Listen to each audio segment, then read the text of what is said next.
আসসালামু আলাইকুম আর রহমাতুল্লাহ। এই সৌদি আরবে আসছি 4 বছর হয়েছে। এই 4 বছরের ভিতরে আমি আজ পর্যন্ত একদিন দেখলাম না যে সৌদি আরবে মানুষ মারা গেছে।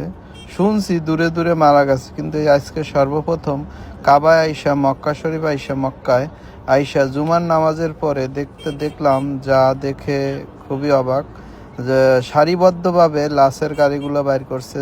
ছোট বড় মানে যারাই মারা গেছে, এদের কত ভাগ্যবান এরা, চিন্তা করে দেখেন। এরা মারা গেছে, মারা যাওয়ার পরে এই কাবায় জানাজার নামাজ হয়েছে প্রতি ওয়াক্তে। এই কাবায় প্রতি ওয়াক্ত নামাজ শেষে জানাজার নামাজ পড়ানো হয়। প্রতি ওয়াক্ত নামাজের শেষে এরকমের জানাজার নামাজ পড়ানো হলে এগুলো গাড়িতে বের করে নিয়ে যায়। এটা একটা ছোট বাচ্চা, আরও ছোট বাচ্চা আছে, দেখাই আপনাদেরকে। আমি আপনাদের দেখাচ্ছি।